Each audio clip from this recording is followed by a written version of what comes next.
사랑하고 청종하고 의지하라. 신명기 30장 11절에서 20절 말씀. 진리는 어렵지 않다. 지식은 힘이다. 지식을 쌓는 과정은 힘들어도 그 과정을 생략하면 평생 힘들어진다. 시간이 없다고 하지 말라. 시간보다 노력이 없는 것이 문제다. 성적이 행복을 좌우하지는 않지만 지식은 행복을 좌우한다. 공부가 인생의 전부가 아니라는 말은 맞지만 인생의 일부인 공부조차 게을리하는 변명으로 그런 말을 하면 안 된다. 저 사람은 공부밖에 모르는 바보야 라고 쉽게 말하지 말라. 후일에 그런 바보 밑에서 일하는 신세가 될 수도 있다. 지식도 힘이지만 진리는 더욱 큰 힘이다. 진리 중에도 최대 진리는 하나님을 아는 지식이다. 또한 말씀과 복음이다. 말씀을 소중히 여기고 더욱 많이 알려고 하라. 말씀이 어렵다고 하지만 말씀을 지키는 것은 어려워도 말씀을 아는 것은 어렵지 않다. 이단은 말씀 지식이 없거나 신비하게 보이려고 말씀을 어렵게 가르치거나 어렵게 만들 때가 많다. 진리는 어려운 것이 아니다. 깊은 진리는 혼란하기보다 잔잔하고 복잡하기보다 투명하다. 깊은 맛은 대개 담백하듯이 깊은 진리는 대개 단순하다. 믿음도 깊어지면 순수해지고 나중에는 단순해지기까지 한다.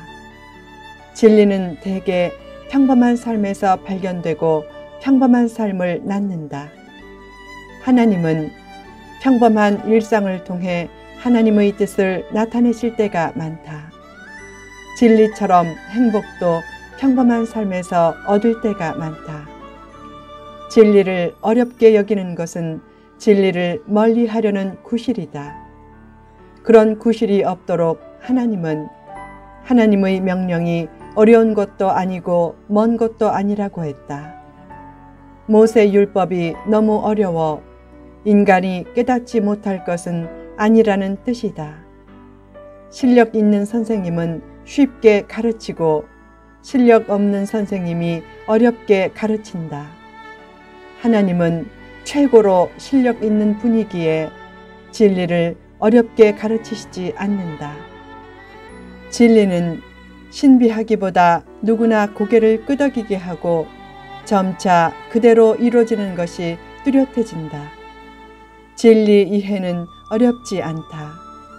이해하기 어렵게 받아들이고 왜곡하는 것이 문제다.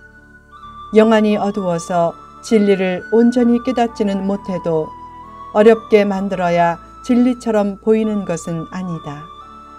순수하고 깨끗한 마음이 있으면 얼마든지 진리를 이해하는 길에 들어설 수 있다. 가난한 마음이 중요하다. 가난한 심령에게는 진리가 멀리 있지 않다. 말씀은 멀리 있지 않다. 말씀을 멀리 두면서 들림받는 일 등에 열중하지 않게 하라. 하나님의 명령은 하늘에 있는 것이나 바다 밖에 있는 것이 아니다. 진리는 실제적이고 실천적인 것이다. 말씀을 가까이에 두라.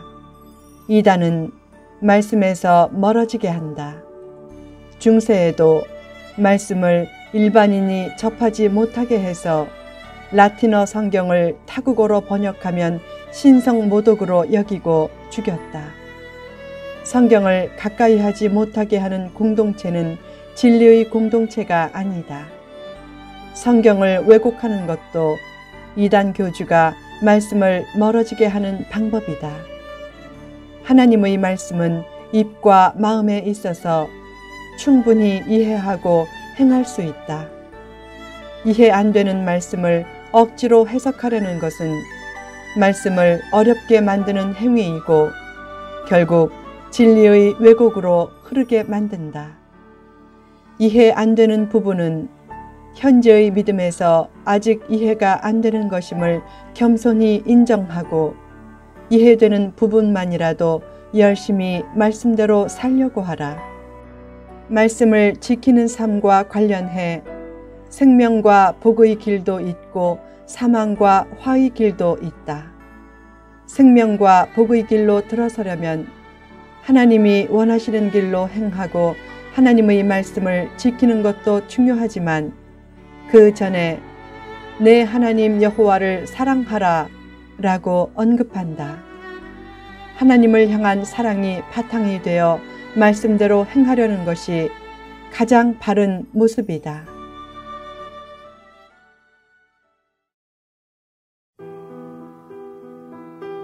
하나님을 사랑하면 말씀에 순종하게 된다. 인간관계에서도 남의 말을 듣지 않고 사랑한다는 것은 모순이고 위선이다. 하나님 관계에서도 마찬가지다. 하나님이 원하시는 길로 행하며 말씀에 힘써 순종해야 생명과 번성의 복을 얻는다.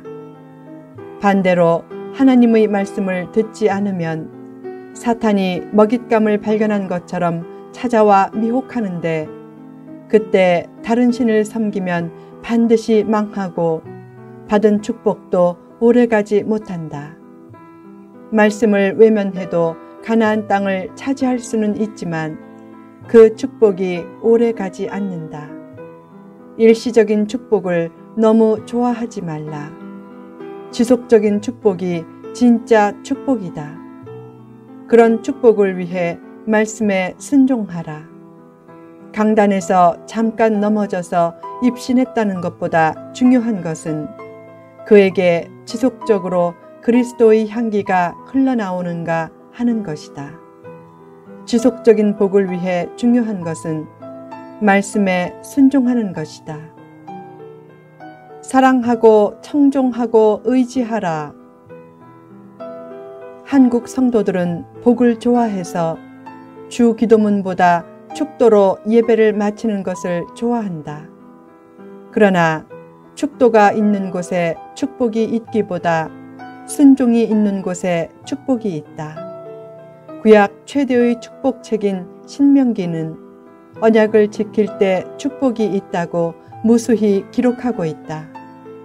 순종의 십자가는 복의 최대 원천이다. 처녀가 잉태하여 아들을 낳는다는 천사의 예고를 듣고 마리아가 고백했다. 주의 계집종 이온이 말씀대로 내게 이루어지이다. 그 순종이 그녀를 성모 마리아로 만들었다. 원치 않은 십자가도 지면 큰 복을 얻는다. 예수님이 십자가를 지고 갈보리로 가실 때 길가에서 구레네 사람 시몬이 구경하다가 로마 군병에게 끌려나와 억지로 십자가를 졌지만 그 일을 계기로 전 가족이 신실한 믿음의 가족이 되었다.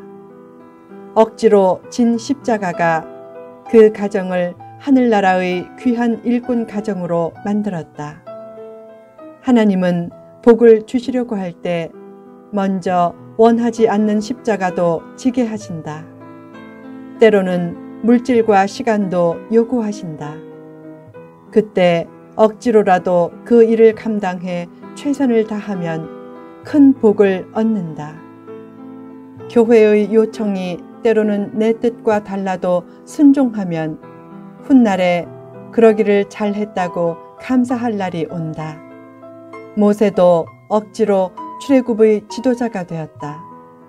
자기 백성을 구하라는 하나님의 명령을 처음에는 거절하며 말했다. 저는 본래 말에 능치 못합니다. 주께서 종에게 명하신 후에도 그렇습니다. 저는 입이 뻣뻣하고 혀가 둔합니다. 그 후에도 계속 사양했다.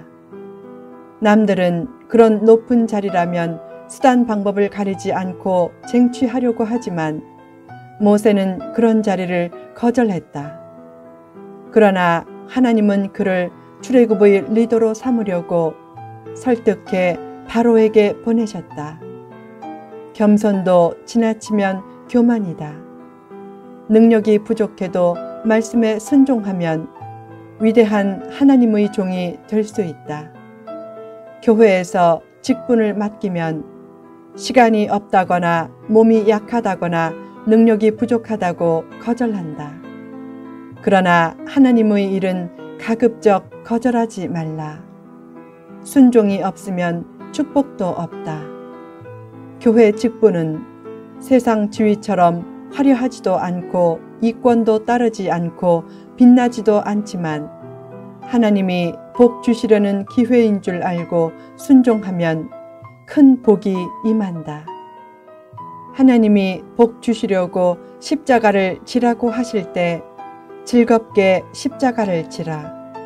순종이 뒤따르지 않으면 축복의 말씀도 메아리처럼 허무하게 끝난다. 축복의 소나기가 퍼부어져도 순종이 없는 축복은 허공을 맴돌다 사라지는 구름처럼 된다. 왜 출애굽한 이스라엘 백성들이 대부분 가나안 땅으로 들어가지 못했는가? 하나님을 바라고 잠잠히 기다리는 믿음이 없었기 때문이다. 조급해하고 초조해하고 하나님을 원망한 것이 문제였다. 화를 참지 못하고 너무 조급한 것은 하나님의 거룩함을 나타내지 않는 것으로서 약속된 축복도 놓치게 한다. 문제가 생기면 이제 망했다, 총체적 위기다 라고 조급해하고 원망하며 부정적인 말을 하지 말고 오히려 믿음의 고백을 하라. 하나님, 제게 원망이 없게 하시고 늘 감사가 떠나지 않게 하소서. 합력하여 선을 이루시는 하나님을 사랑하고 말씀을 청종하고 의지하면서 잠잠히 하나님의 때를 기다림으로 축복의 주인공이 되라.